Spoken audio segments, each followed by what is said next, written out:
So the Gene Revolution is my title. I'm not going to talk about food security and how to avoid organic engineered food, etc. I'm just going to share with you my concern about the technology itself. Maybe to make it really simple so that you can retain some of it, and if you ever need the information, to use the information, you can actually argue and discuss it yourself. You don't need to be to a teacher. It's basically, and I only have 30 minutes, so I'm going to go a little faster than I usually do. Basically, this is a tale of two molecules. Okay? The first one, obviously, DNA, because it's about genetic engineering. But the second one, which is really the first one, is actually a very tiny molecule. And we're discussing the chemical industry here, which has morphed into the biotech industry. But it's really about one simple molecule. This is actually called glycine. Glycine is an amino acid here. Glycine phosphonate. Phosphonic acid salts are chelating agents. And that's what this molecule, glycine phosphonate, was invented for. It was patented as a chelating agent. Glycine phosphonate has been shortened into glyphosate, which is the active ingredient of the herbicide Roundup. This molecule is an incredibly strong broad-spectrum chelating agent. And it was discovered, it was patented as a chelating agent in 1967. Soon after that, was discovered to be a herbicide, a very broad-spectrum herbicide. It killed everything. And that's when Monsanto picked up the patent, patented it, and of course commercialized it.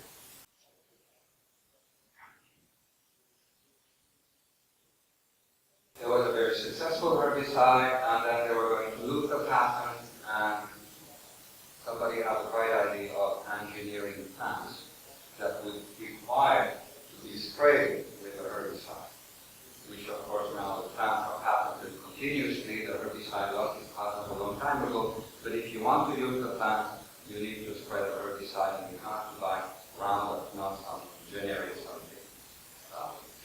So the chemical industry, the biotech industry is doing really well. And this is really what it's about. It's about selling chemicals. It's not about GMOs or ADSA or anything. It's not about genetic engineering. It's about selling chemicals.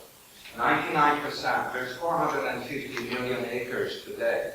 450 million acres today of engineered crops in the world. Much of it in Canada and the USA. And they're all sprayed with the herbicide, because that's what it's about. It's about herbicide tolerance. The farmers love the technology. It's the newest thing. It's the best thing. It simplifies their life. It's easy. Weed control, weed management becomes simple, and obviously it's been incredibly successful. With a little bit of coaching, of course, a little bit of pressure, a little bit of suing, a little bit of noise. It's business. Okay, so I'm going to start with Roundup quickly. The Roundup 5. So Roundup, incredibly successful chelating agent, as I told you. Chelating agent means that it holds onto metal. You're all familiar with EDTA and how you can clean up your body of heavy metals, etc. Okay, well, this is the same thing. It's very useful if you're trying to clean up water or anything else to hold on to heavy metals or any kind of metal, but not in your food. This is a very broad-spectrum chelating agent. That's why it kills plants so easily. But how it works, it basically grabs onto metal. Now, you all know that most of the proteins, most of the enzymes, need a metal ion to work. You're familiar with hemoglobin and iron, and how much you need iron. You need to know, if you don't have enough iron in your body, your hemoglobin doesn't work as well, and you're in trouble. Well, it's exactly the same with most proteins, with most enzymes. They need cobalt, they need manganese, they need magnesium, they need etc. So that's how it works. Basically, by starting the cells of the metal ions that are necessary for life. So it's not just bad news for the plant, it's also bad news for basically every living being on the planet. strong broad-spectrum killing ability makes glyphosate a broad-spectrum antibiotic and herbicide. Antibiotic, it actually is patented as an antibiotic. Many essential enzymes are in here. It's obviously extremely successful. Starting in 1996, this is a curve showing you the success of the engineered technology. So remember, all the engineered crops are sprayed with Roundup. And so they are called Roundup Ready. Roundup Ready crops have revolutionized agriculture. 90% plus, 90+% of soybean, cotton, corn, most of the major crops in North America and in some a good handful of countries in the rest of the world are now engineered to resist the herbicide because it's a dream technology for the farmers. We don't really know from these studies whether the effect is directly on the animals or on the bacteria that are in basically every animal that we know of. Okay? Bacteria are everywhere on the planet. They're symbiotic organisms. We definitely have them. All the mammals have them, and many, many other. The birds have them, etc. We've known this for a long time, that this is teratogenic. Glyphosate Roundup is teratogenic on amphibians. This is recent. This is on my hands at the farm. Effect on glyphosate on pathogen and beneficial bacteria of poultry or birds. Well, it turned out that Salmonella and Clostridium, botulinum, this is botulism. These bacteria are resistant and beneficial bacteria are quite susceptible. So obviously, a residue of Roundup in engineered grain is not great for the birds. Or for mammals, same thing again. The effect of glyphosate on hepatic and intestinal activities in the lab. This is the journal it's published in. And the result is really that, no surprise again, glyphosate inhibited a particular family of enzymes called cytochrome 214. Now these are very basic enzymes. They're involved into very basic processes in the cells, which were invented by the bacteria 2.5 billion years ago. If this family of cytochrome enzymes are inhibited, you should expect gastrointestinal disorders, kidney and liver damage, infertility, and even cancer. And these are definitely symptoms that we see in the rats feeding on engineered grain with the residue of the herbicide. And don't think that your gut bacteria are not affected, because exactly the same symptoms, including a few others, will be shown, will be expected in people, all mammals.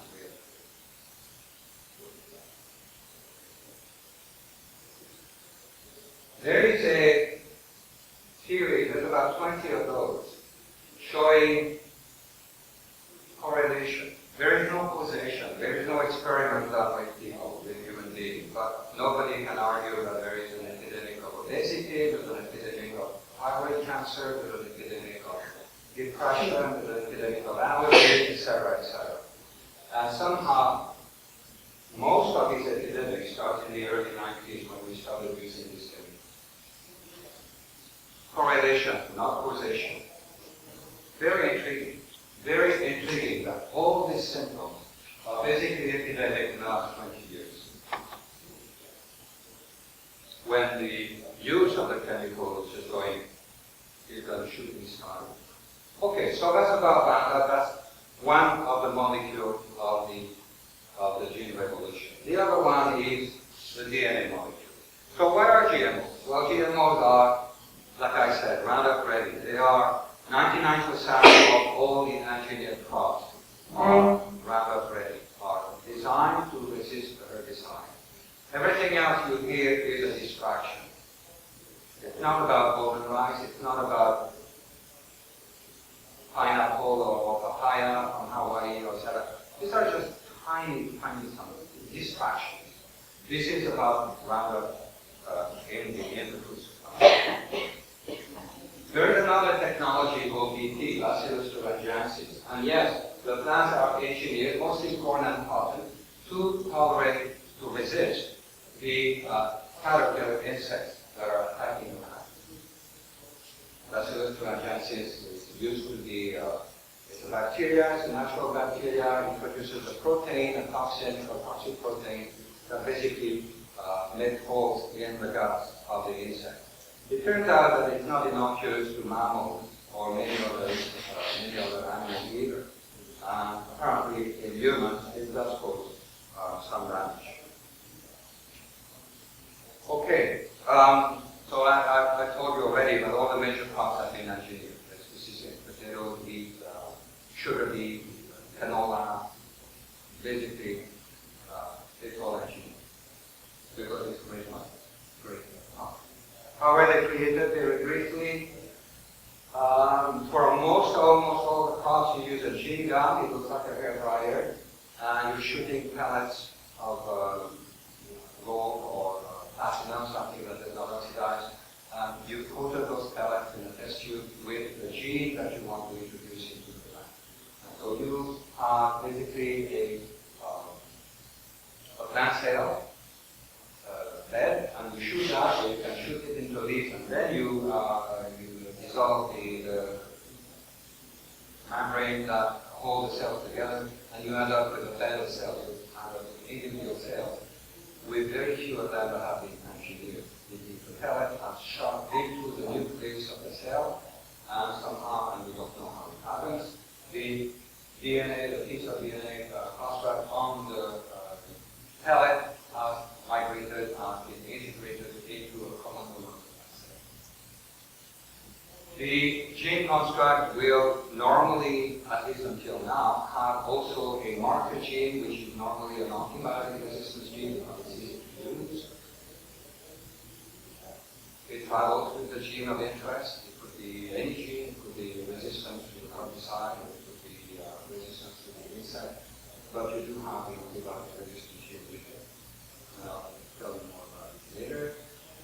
The other technology, which was what we started with, was agrobacterium nutrition, is the original genetic engineer. This bacteria has learned how to transfer its gene laterally. Lateral gene transfer is what bacteria do. They just give genes.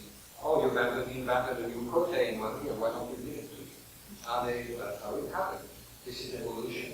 This bacteria is pretty much the only one, I think, that has learned to do that in a plant. It basically carries, bacteria have a big chromosome and a small chromosome plasmid, and on one plasmid, all the information necessary for the parasitic interaction with the plant. The bacteria comes to the plant cell, and basically it's told, and the bacteria will create proteins. Here there are proteins created on the plasmid that will take the piece of DNA that is necessary for the transfer of DNA and migrate it into the plant cell and take over the machinery of the plant cell.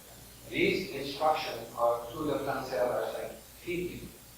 And now the plant cell, the plant, is basically making food for the bacteria. Proteins, they're bacterial sugar. The plant is now making molecules that do not exist in the plant kingdom. Easy. Once you know how it works, you can change the DNA of the bacteria. It's very easy to do, copy and paste, etc. And you can change that, and now the bacteria is working for you. Would you like to put an insulin gene, a human insulin gene, into the plant and grow thousands of acres of corn? But every cell is making insulin, and now you can harvest that much cheaper than doing it in the back. It's called farming. PHPL. Pharmaceutical.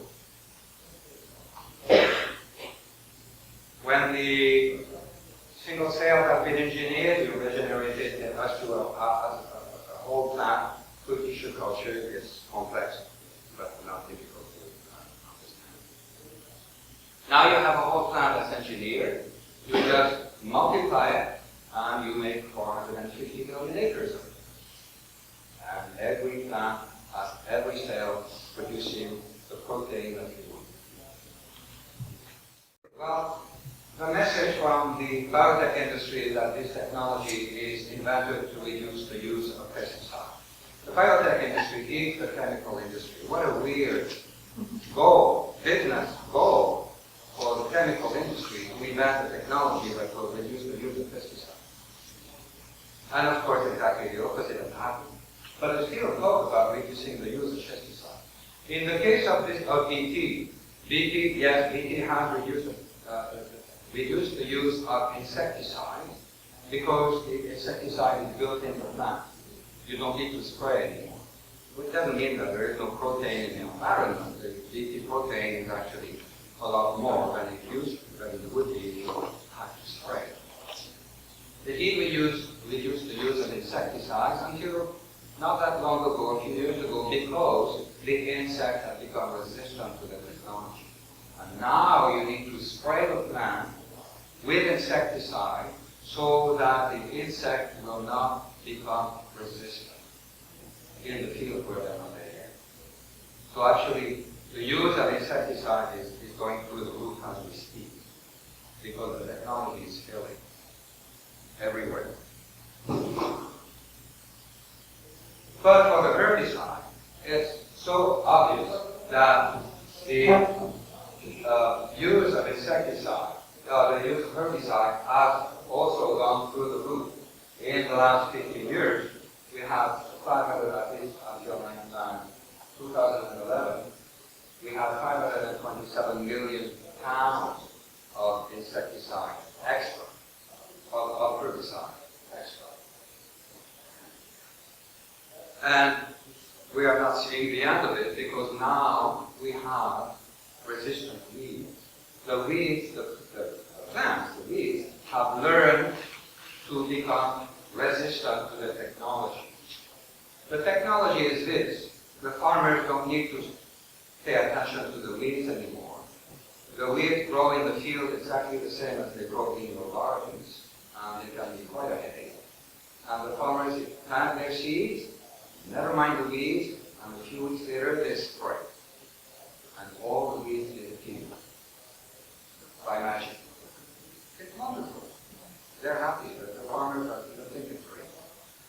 But the problem is that every scientist in their right mind predicted 20 years ago, that of course the insects are going to adapt. Of course the weeds are going to adapt, and they did. And we today, all around years, we have a buildup of resistant weeds. Today there's 40 species of weeds resistant to Roundup in Ontario, in Manitoba, in Saskatchewan, and Alberta, and half of the USA. In 100 million acres of forest soya and cotton. Not negligible, I'll tell you, it's a huge headache for the farmers. But not for the industry. Because it's seen it coming, they knew it was going to happen. So of course they're ready. They have the next generation. So if you have resistant weed, you need to spray more. You need to spray a lot more Roundup, and so of course the usage comes through the roof. But mostly, all what we have to do is come up with plants that will be tolerant to the next generation of herbicide, which is an old herbicide. This is Asian orange in Vietnam. 240, it's a very small molecule. The sulfur benzoic acid is actually a hormone mimic of a plant. It's a mimic of oxygen.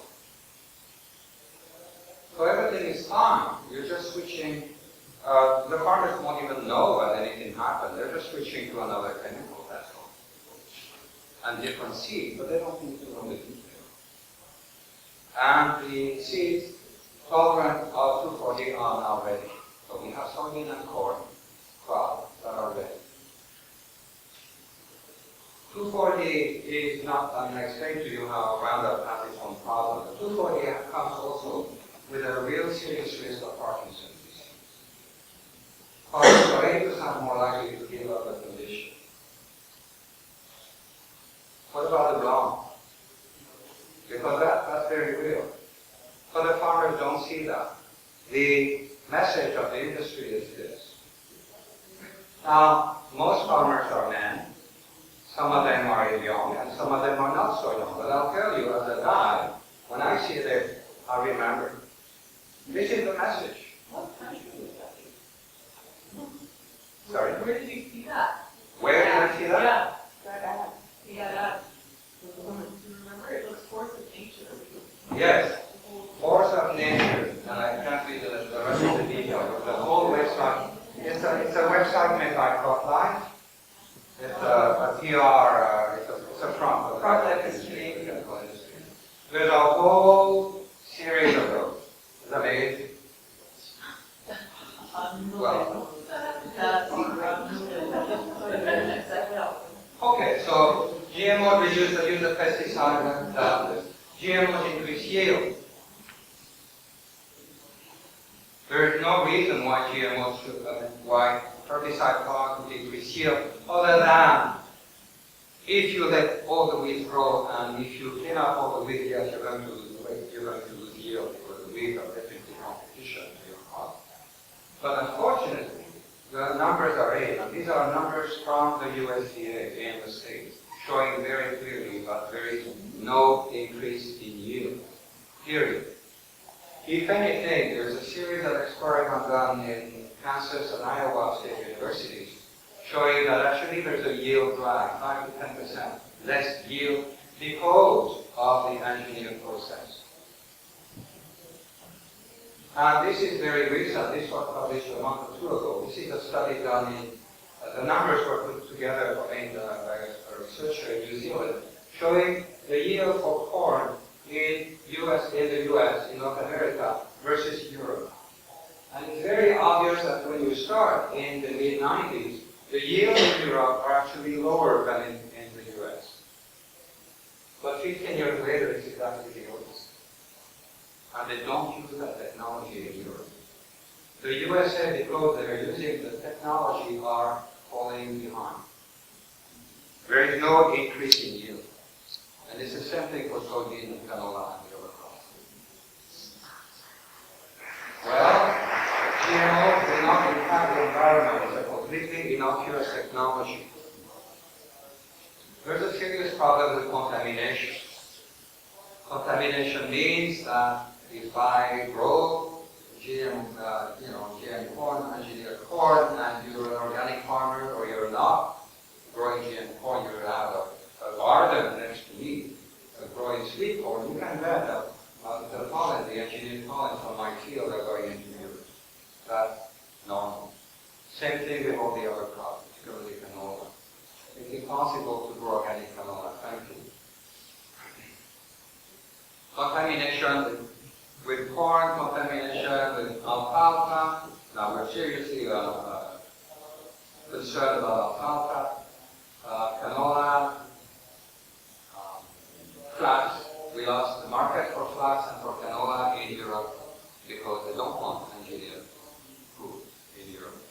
And Canada lost hundreds of millions of dollars because of that. There's another problem in the environment, it's called genetic pollution. The bacterial transgenes, the genes that are inserted into the plant, come from a bacteria. And when the plant is decaying, the DNA doesn't necessarily all decay all that fast. It's the same thing in our gut. And actually, those bacterial transgenes from the plant can be picked up by the bacteria in the soil and also in humans. We have experiment results showing that human volunteers fed Roundup-ready grain soybeans show that engineered DNA was not completely digested, and the transgenes moved into the bacterial gut, into the bacteria in your gut. The Chinese, I have to speed up seriously. I only have 5 minutes, sorry. This is about antibiotic resistance spreading all over the landscape, and the Chinese study that. But we don't have studies for that in North America. GMOs are safe to eat, of course. So substantial equivalence, most of you know what that is. It means that when the crops were invented, commercialized in 1996, the USDA and FDA decided to say that they were equivalent. There was no difference. There's a new protein in it, but we know the protein and it's innocuous, and therefore there is no problem. So the crops were not tested at all. They're still absolutely not tested by the regulatory agencies. They are tested by the academic community founded by the biotech industry, showing, of course, that there is no problem.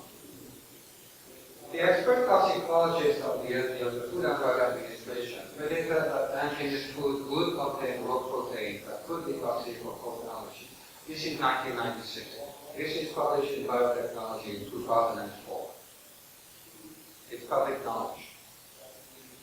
And we are seeing that, yes, there's a lot of proteins in the engineered plant that are not the proteins that we expect. BT and HT corn. This is bacillus from the BT corn. HT stands for herbicide tolerant. Roundup Ready corn, Roundup Ready soybean, Roundup Ready canola, all have different proteins than what we expect. And I could take a few minutes to explain to you why, but this is real. This is from Belgium. And yes, of course, we are seeing allergies in mice and rats. Anaphylactic response in rats, fed grain corn, engineered corn. Leukemia. Mice fed Roundup Ready soy have damaged liver, damaged testicles, uterus, and ovaries. This was basically the first alarm bell. This is 1999, published in the Lancet, the most prestigious medical journal in the world, or one of them. And this was out of Scotland. And you can ignore the pictures. Basically, there was a bit of a scandal at the time, but basically the research showed that there is precancerous growth in the intestine of rats fed engineered potatoes. It's not even engineered corn or soy. This was in 1998. This researcher went public with the information, and that's why it's happened. This is 2012. This is out of France. Rats fed Roundup Ready corn have damaged liver and kidneys. They set out a big study, a 2-year study. This is the first full-term study, the whole life of the rats, and feeding them engineered corn. And some of you may have seen those pictures before, because the researchers were not studying cancer. They did not design their experiment for cancer, but this is what they got after many months of feeding the rats engineered corn. So are they saved 1 minute? Yes, I'm done. So this is how I finish my talk. It's about the green revolution, a tale of two molecules. It's basically about Roundup, which induces nutrient deficiencies in the plants, in the soil, because of its chelating abilities. This is normal chemistry. There's a problem with it as an antibiotic on soil bacteria and the bacteria in your gut. I didn't talk much about that. Definitely a problem of resistant weeds and resistant insects, but that's marginal. And then there's the engineered crops, which are the second part of the ladder. And of course, there's no increase in yield, no advantage in yield. There's a serious problem with contamination. There's a very serious problem with gene pollution, because basically at the limit, you and the bacteria in your gut become pesticide factory or antibiotic resistance factory. There's a problem with allergens, the proteins in the plant, and toxic proteins in the engineered plant, as I'm sure. And if you are interested to look at the detail, this little publication is about 120 pages long. It was written, it was research is a compilation of a lot of work done on this topic outside of North America by a genetic engineer, and it was put together by a very good science writer, so it's very readable, and you can download it from his website, Earth Open Source.